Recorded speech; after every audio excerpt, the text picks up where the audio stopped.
गुरु चरण सरोज रज निज मणि मुकुर शोभा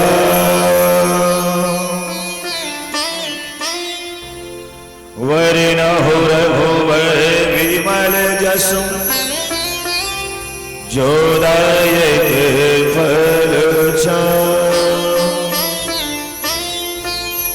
बुद्धहीन तन जान के सुमिरहु पवन कुमार बलि बुद्धि विद्या देहु हरहु करे सेविका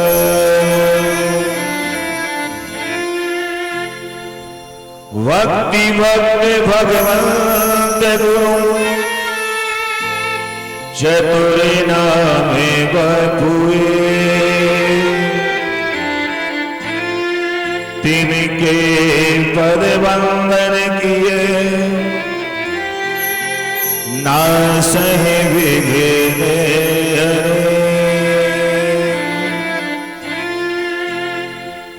मनोजव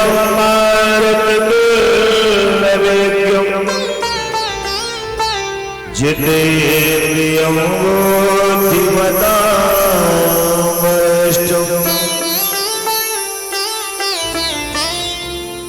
वातात्मजं वानरयोधिमुख्यं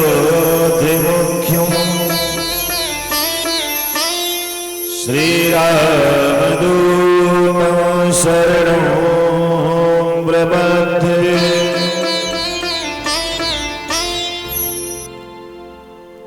वंशी विभूषित करानवनीलदाभा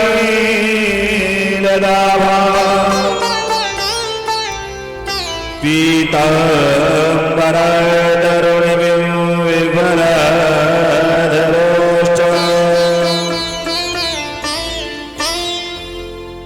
पूर्णेन्दु सुन्दरमुखारविन्दनेत्रम् कृष्णात् परं किमपि तत्त्वमहं न जाने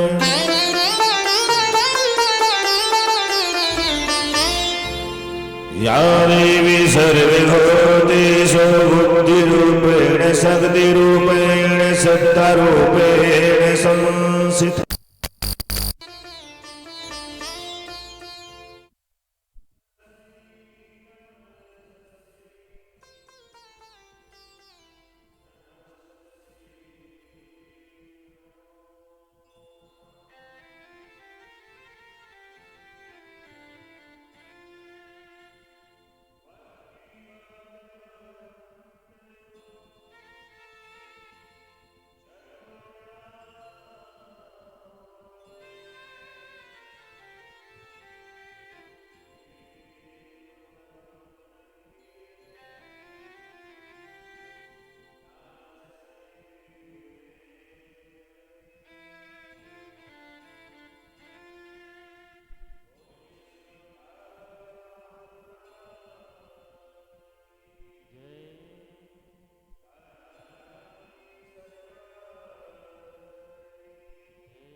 आज स्थिति विशिष्टता हम और आप इस समय में